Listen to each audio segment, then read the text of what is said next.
오늘 우리에게 주신 하나님의 말씀을 함께 읽고 나누도록 하겠습니다. 오늘 우리가 나눌 말씀은 누가복음 18장 1절에서 14절까지의 말씀인데요. 1절부터 5절까지 우리 먼저 합독하도록 하겠습니다. 같이 읽겠습니다. 예수께서 그들에게 항상 기도하고 낙심하지 말아야 할 것을 비유로 말씀하여 이르시되 어떤 도시에 하나님을 두려워하지 않고 사람을 무시하는 한 재판장이 있는데 그 도시에 한 과부가 있어 자주 그에게 가서 내 원수에 대한 나의 원한을 풀어주소서 하되 그가 얼마 동안 듣지 아니하다가 후에 속으로 생각하되 내가 하나님을 두려워하지 않고 사람을 무시하나 이 과부가 나를 번거롭게 하니 내가 그 원한을 풀어주리라. 그렇지 않으면 늘 와서 나를 괴롭게 하리라 하였느니라. 아멘. 오늘 우리에게 주실 말씀을 기대하며 잠시 기도드리겠습니다. 전능하신 아버지 하나님, 이 시간 주님의 음성을 듣기를 원합니다. 주님 말씀하여 주시옵소서. 겸손히 주님 앞에 무릎 꿇고 주님의 음성을 경청할 수 있도록 인도하여 주시고 주님의 말씀이 우리의 삶에 뿌려져 30배, 60배, 100배의 결실을 맺을 수 있도록 주여 축복하여 주시옵소서. 사람의 생각과 말은 그리스도의 십자가로 가려주시고 오직 주님의 말씀만 선포될 수 있도록 인도하여 주시옵소서. 예수님의 이름으로 기도드렸사옵나이다. 아멘. 오늘 본문은 이렇게 시작하죠. 예수께서 그들에게 항상 기도하고 낙심하지 말아야 할 것을 비유로 말씀하여 이르시되, 예수님은 왜 우리가 항상 기도해야 하는가, 그리고 낙심하지 말아야 하는가에 대해서 이제 말씀을 시작하십니다. 예수님의 말씀을 본격적으로 우리가 나누기 전에 여러분들에게 한번 여쭤보고 싶습니다. 여러분들은 기도를 무엇이라고 생각하십니까? 왜 우리는 항상 기도해야만 합니까? 여러분들의 대답은 무엇입니까? 크리소스톰은 이렇게 기도를 정의했습니다. 기도는 만능의 갑옷이요, 값이 떨어지지 않는 보물이요, 고갈되지 않는 광산이며 구름으로도 흐려지지 않는 하늘이다. 이것은 뿌리요, 집안이요, 한량없는 축복의 어머니다. 화려한 수식어를 사용하면서 본인이 경험한 기도를 이렇게 표현을 했습니다. 리차드 포스터는 기도는 하나님의 마음, 곧 우리의 본향을 여는 열쇠가 된다고 이야기를 했습니다. 여러분들은 기도를 어떻게 정의하십니까? 많은 분들이 기도는 호흡입니다 라고 이야기하기도 하고요. 또 기도는 하나님과 대화하는 것입니다 이렇게 말씀하기도 합니다. 그런데 의외로 많은 분들이 기도에 대해서 또한 오해하기도 합니다.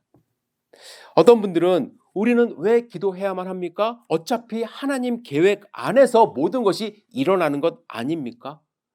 만약에 우리가 기도로 하나님의 계획을 바꿀 수 있다면 우리가 전능하신 하나님을 좌지우지 하려고 하는 교만한 행동 아닙니까? 그렇죠? 여러분들 이러한 질문 한 번쯤 들어보시지 않았습니까? 이러한 질문과 생각은 기독교 내에서 참 뿌리 깊은 생각들입니다. 3세기 신학자 오리겐이 이렇게 이야기를 했습니다. 하나님이 장차 무슨 일이 있을지 미리 아시며 만사가 그대로 진행된다면 기도는 쓸데없는 짓이다.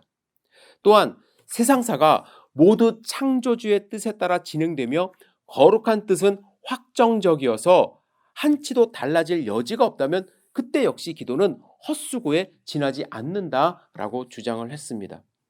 그는 주님은 결코 변함이 없으시다고 주장하면서 자유의지를 가진 인간이 어떤 선택을 할지 미리 내다보고 계시기 때문에 심지어 무슨 기도를 할지까지도 다 아신다고 주장하면서 자연스럽게 기도에 대한 무용론을 이제 주장했습니다.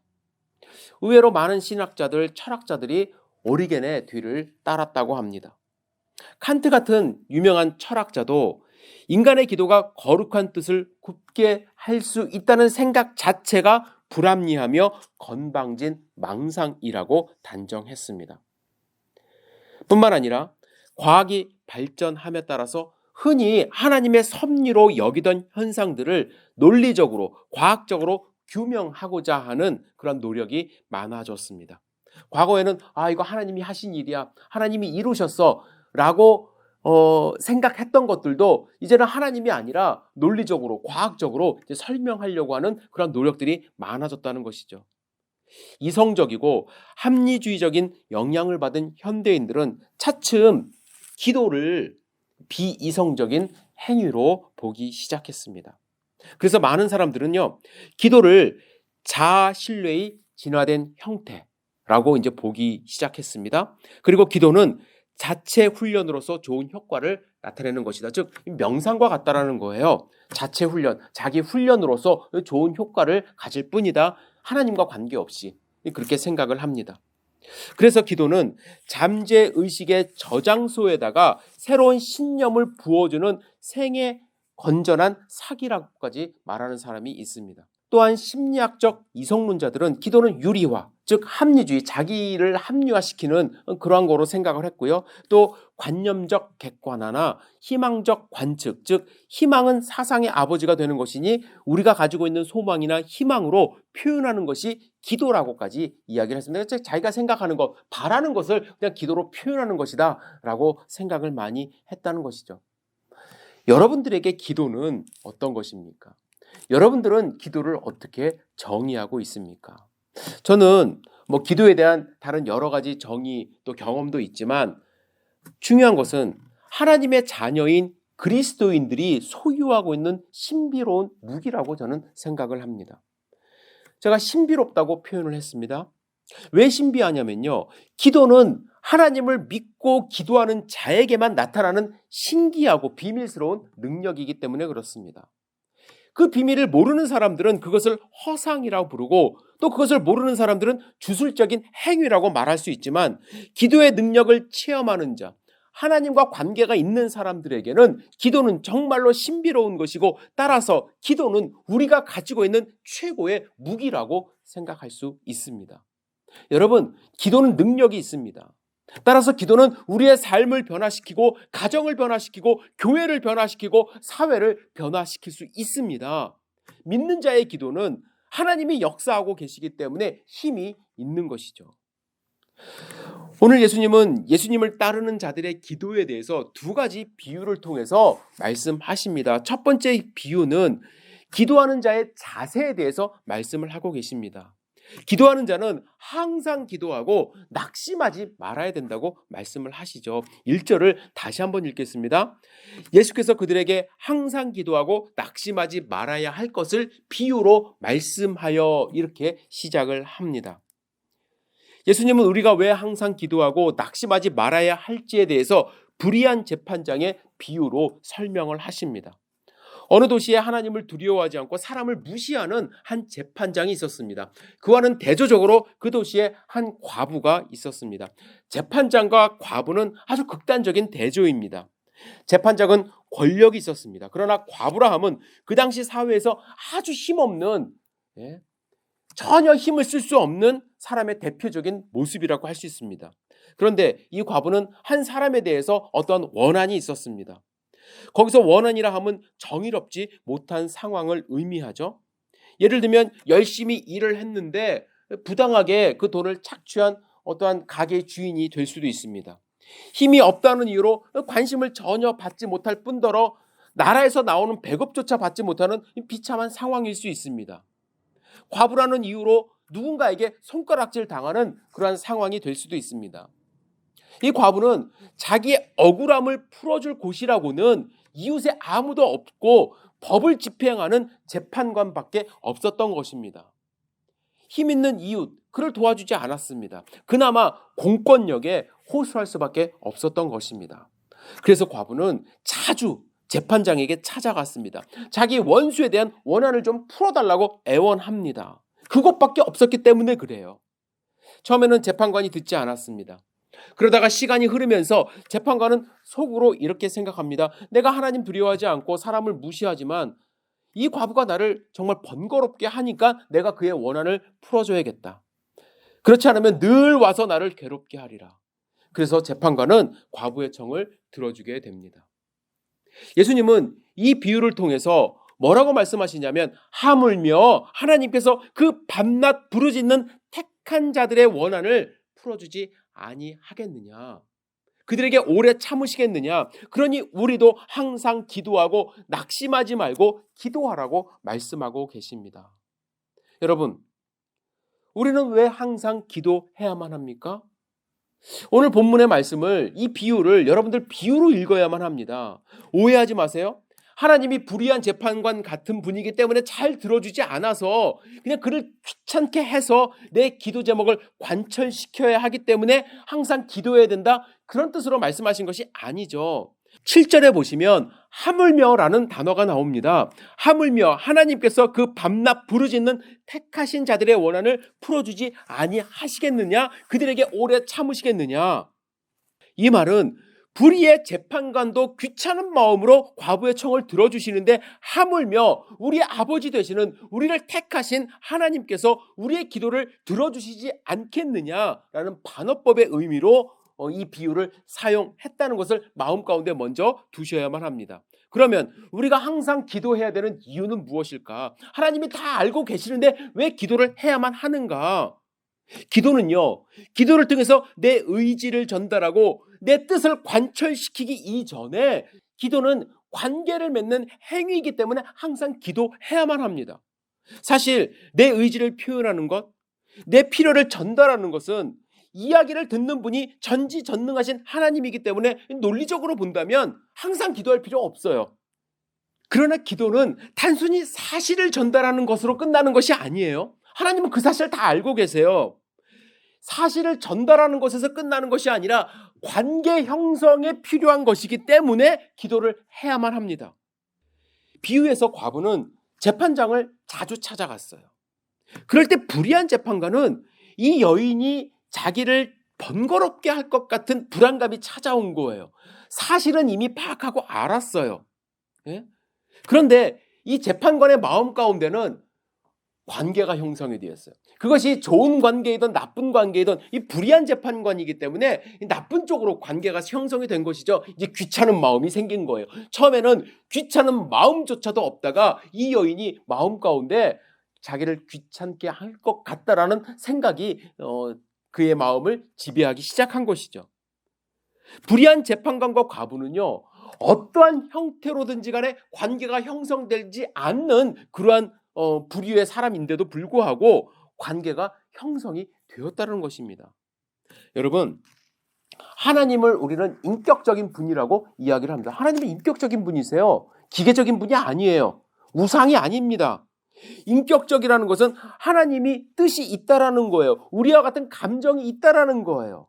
따라서 기도를 통해서 우리의 요구를 통보하는 것이 중요한 것이 아니라 우리가 기도할 때 하나님과의 관계가 형성되는 것이 중요하기 때문에 우리는 항상 기도를 해야 해요. 기도는요, 대화라고 보통 많이 이야기하잖아요.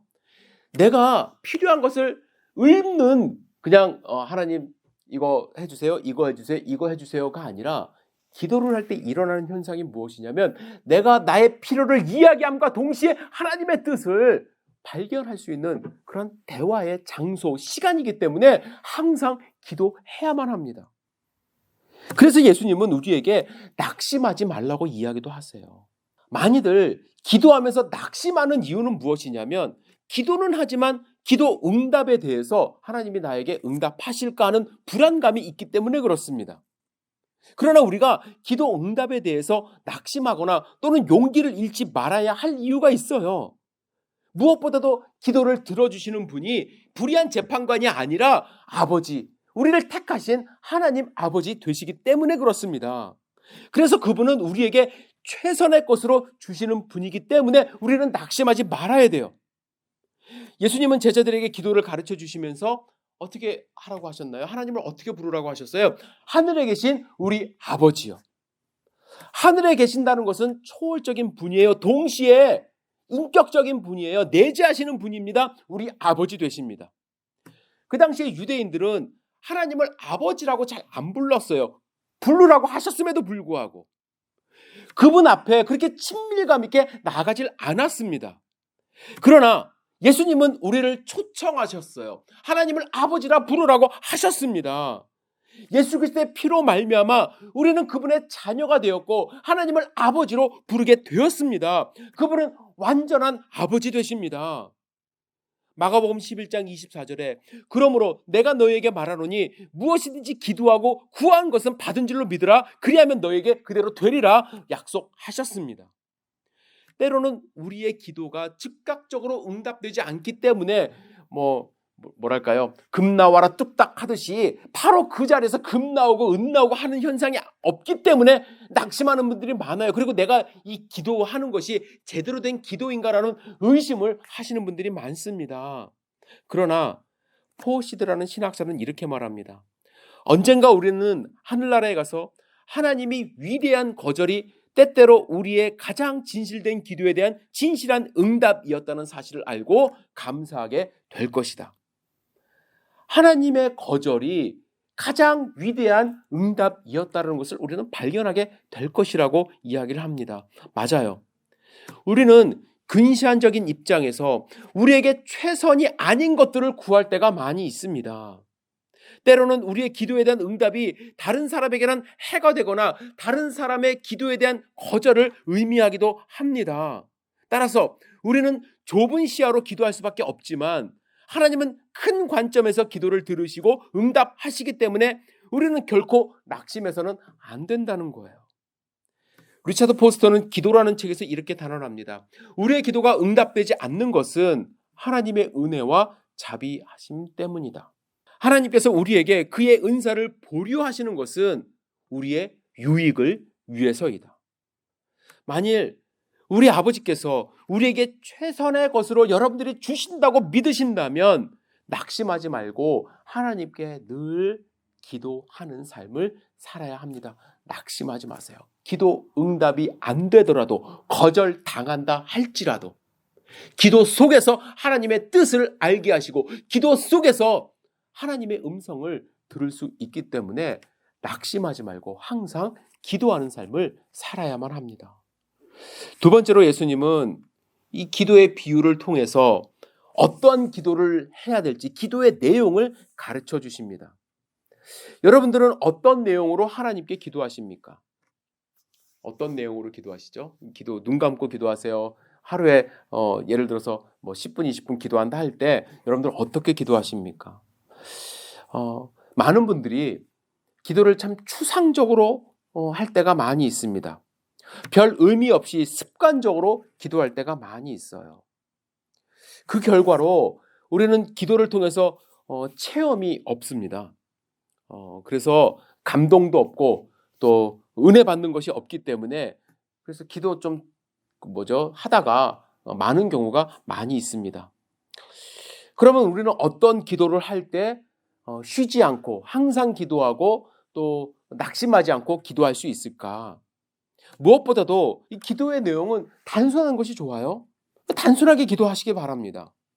단순한 기도란 무엇이냐면 짧은 기도가 아니라 내 모습 그대로 내가 사용하는 언어 그대로 하나님 앞에 내려놓는 것이 단순한 기도입니다. 사랑하는 아버지 앞에서 아이들처럼 우리의 마음을 열고 요청하는 것이 단순한 기도입니다. 오늘 예수님께서 두 번째 비유를 말씀하시는데요.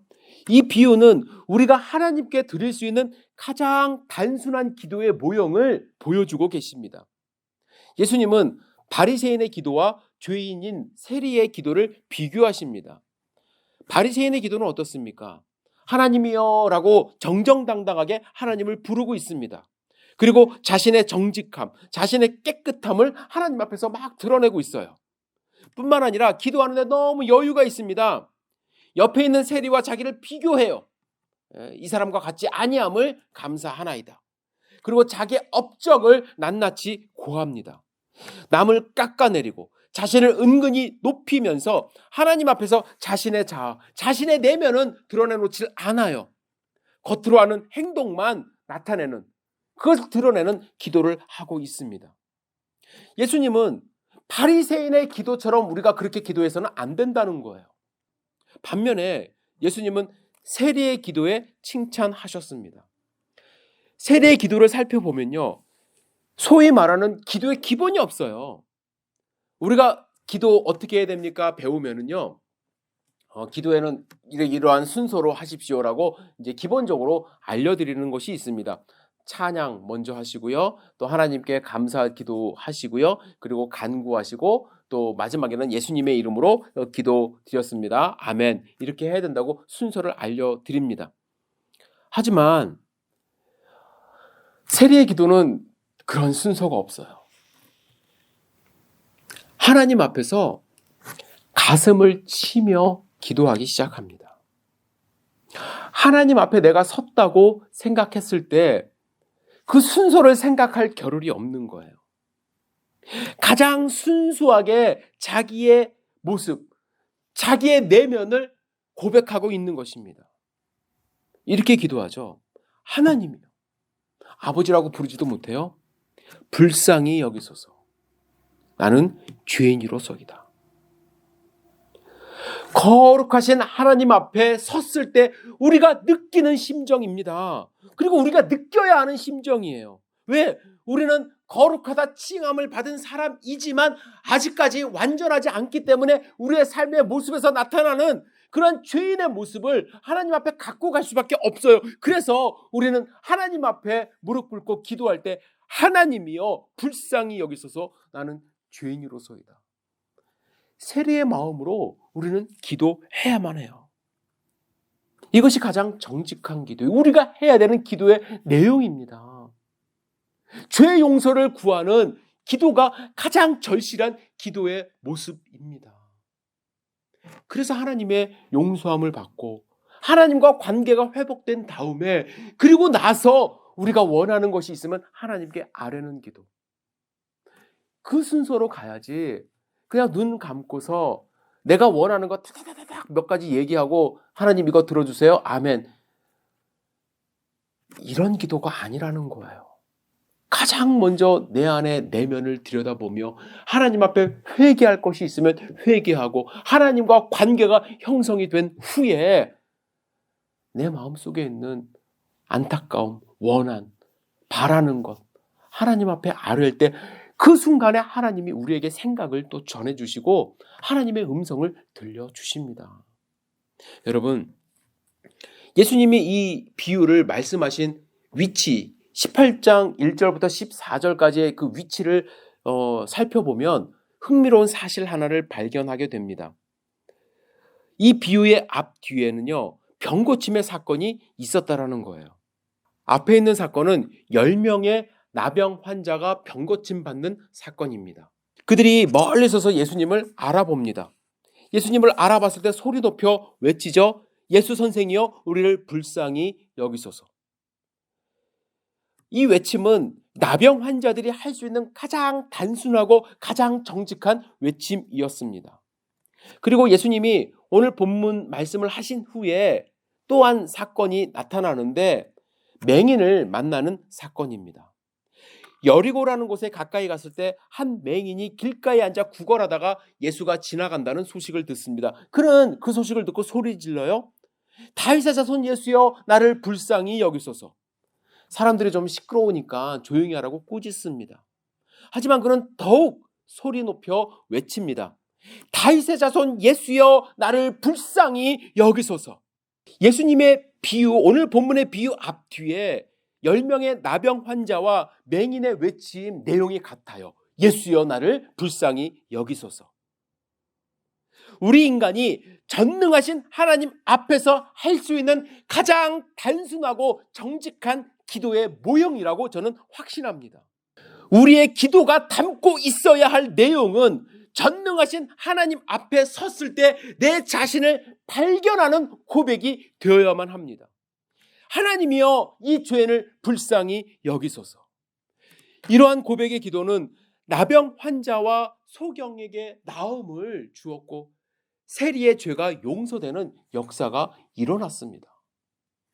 우리는 기도를 너무 복잡하게 생각하는 경우가 있어요. 기도는 마치 나의 원하는 것을 그냥 일방적으로 아뢰는 그러한 간구라고만 생각합니다. 그러나 먼저 기도가 일어나야 될 것은 내 자신을 바라보며 하나님 앞에 용서받아야 될 죄를 고백하고 하나님의 용서함을 간구하는 것이 먼저 선행되어야만 합니다. 여러분, 기도가 어려우세요? 예, 기도 어렵습니다. 기도 쉽지 않아요. 어떻게 해야 될지도 모르겠고, 내가 하는 이 기도가 옳은지도 모르겠고, 또 어떻게 끝내야 될지도 모르는 게 사실 기도입니다. 그런데 여러분, 기도가 왜 어려운지 아십니까? 기도를 정복하려고 하기 때문에, 기도를 잘 하려고 노력하기 때문에, 미사오그를 사용하려고 하기 때문에 기도가 어려워요. 그러나 기도는요, 우리가 정복해야 될 대상이 아니에요. 기도는 연구해야 될 대상이 아닙니다. 기도는 우리가 다루는 것이 아닙니다. 기도는 그냥 내 현실을 하나님 앞에 드리는 것입니다. 하나님 앞에서 여러분, 우리가 얼마나 답답합니까? 기도는 답답한 마음을 표현하는 것입니다. 어린아이처럼 단순하게 불쌍히 여겨 주십시오. 하나님 이것 좀 도와주십시오. 이것 좀 해 주십시오. 라고 이야기하는 것부터 시작하는 것입니다. 존 달림풀이라는 사람은 이렇게 말합니다. 우리는 이런 기도 이상은 드릴 수가 없다. 왜냐하면 우리는 그런 기도를 드릴 수밖에 없는 부족함과 필요를 넘어설 수 없기 때문이다. 여러분, 우리는 주 앞에 서면 나병 환자입니다. 우리는 주 앞에 서면 소경입니다. 그러나 주님은 불쌍히 여겨달라는 우리의 부르짖음에 응답하십니다. 여러분들은 얼마나 정직하게, 간절하게 주님 앞에 진실된 모습으로 우리의 삶을 드리고 우리의 마음을 드리고 있습니까? 먼저 주님 앞에 나아가 우리의 솔직한 상황을 아뢰는 시간이 있어야 됨을 여러분들 아셔야만 합니다. 간절하게 기도하십시오. 제가 과거에 한 책을 사서 읽은 적이 있는데 그 책 제목은 잠들지 않는 기도의 사도, 기도하는 하이드라는 책입니다. 하이드라는 분은 인도에서 목숨 걸고 복음을 전도한 선교사였습니다. 그가 어떻게 선교했는지 또 그가 얼만큼 기도를 많이 했는지에 대하여 이 세 명의 증언자가 이제 글을 쓴 거를 이제 편집한 책입니다. 이 책을 읽으면서 제가 처음에 책 산 것을 후회했어요. 왜냐하면 내용이 너무 뻔해요. 책 제목이 모든 것을 다 이야기한 거예요. 처음부터 끝까지 선교사 하이드가 기도한 이야기뿐이었습니다. 약간 지루하다 혹은 진부하다라는 생각마저도 들었습니다. 그러다가 책을 중간쯤 읽다가 문득 이런 생각을 했습니다. 나는 어떤 목사인가? 아니, 목사이기 전에 나는 어떤 그리스도인인가? 기도하는 하이드라는 그 제목에 제가 눈이 꽂혔어요. 과연 나의 삶에 기도하는 송송호라는 제목을 과연 달 수 있는가? 오늘 본문에 예수님이 항상 기도하고 낙심하지 말아야 한다고 말씀을 하셨는데 불구하고 또 세리처럼 단순하게 내 마음에 있는 것을 하나님 앞에 드리는 삶을 살라고 말씀하셨는데도 불구하고 나는 과연 기도하는 송성호인가? 책을 처음부터 다시 읽기 시작했어요. 처음에는 그냥 쓱쓱 읽어 나가던 책이 진도가 잘 안 나갔습니다. 한 페이지 한 페이지 반성하게 하십니다. 나는 과연 이러한 순간에도 기도했었는가? 내가 이러한 기도 제목을 가지고 하나님께 간절하게 아뢰었던 적이 있는가? 특별히 나는 영혼 구원을 위해서 얼마나 기도하며 살았는가? 여러분들 이름 앞에 기도하는 송성호가, 기도하는 여러분들의 이름이 붙기를 주님의 이름으로 축복합니다. 항상 기도하고 낙심하지 말아야 될 것을 예수님이 오늘 말씀하셨어요. 기도에는 능력이 있습니다. 기도는 호흡과 같습니다. 기도는 하나님과 대화입니다. 우리 이거 모르는 거 아니에요. 그런데 실천하지 못하는 우리의 모습이 있습니다. 여러분, 부활주일까지 이제 한 달 남지 않았어요.